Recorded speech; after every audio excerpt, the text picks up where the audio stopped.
Hi friends, இன்றைக்கி நம்ம வீட்டில் நைட்டு டின்னர் முட்டை கார தோசை செய்ய போகிறோம். எப்படி செய்கிறேன்னு பார்ப்போம். அதுக்கு ஒரு வெங்காயம் 4 பல் பூண்டு எடுத்திருக்கேன். எப்படி செய்கிறேன்னு பார்ப்போம்.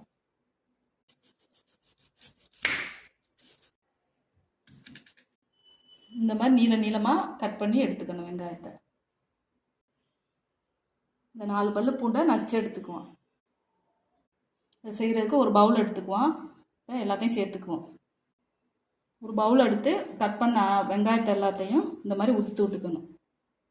அது கூட பூண்டை சேர்த்துக்குவோம். இந்த பூண்டு சேர்க்கும்போது பூண்டு சட்னி ஃப்ளேவரும் கிடைக்கும். அதனால தான் பூண்டு சேர்க்குறோம். காஷ்மீரி சில்லி பவுட்ரு ஒரு 1/2 ஸ்பூன் போடுறேன். டீஸ்பூன் உங்களுக்கு வேணுங்கிறத சேர்த்துக்குங்க. காரத்துக்கு எவ்வளோ வேணுமோ அவ்வளோ சேர்த்துக்குங்க. நார்மல் பொடி கூட சேர்த்துக்கலாம். உப்பு 1/4 ஸ்பூன் சேர்த்துக்கிறேன். நல்லெண்ணெய் கொஞ்சம் சேர்த்துக்கிறேன். இது எல்லாத்தையும் சேர்த்து கையில் நல்லா பிசைஞ்சுக்கணும். இந்த வெங்காயம் பூண்டு எல்லாம் சேர்ந்து இந்த பொடி எண்ணெய் எல்லாம் சேரணும். ஒரு கரண்டி மாவு எடுத்து தோசைக்குள்ளே ஊற்றிக்குவோம். இந்த மாதிரி ரொம்ப மெல்லிசாக ஊற்ற வேணாம், இந்த மாதிரி ஊற்றினா போதும். இதில் ஒரு முட்டையை உடச்சி ஊற்றிக்குவோம்.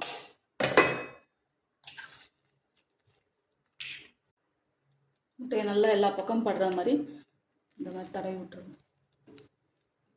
தோசையில் எல்லா பக்கமும் படுற மாதிரி தடவிடணும்.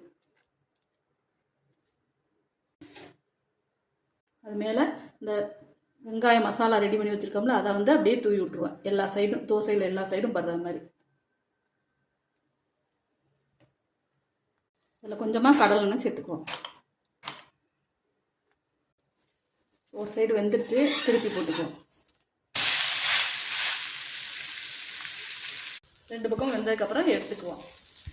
இந்த மாதிரி 2 சைடு நல்லா வேக விட்டு முறுமுறுன்னு எடுத்தால் முட்டை கார தோசை ரெடி ஆயிடுச்சு. இதே மாதிரி நீங்களும் வீட்டிலே குழந்தைங்களுக்கு செஞ்சு கொடுங்க. இந்த தோசை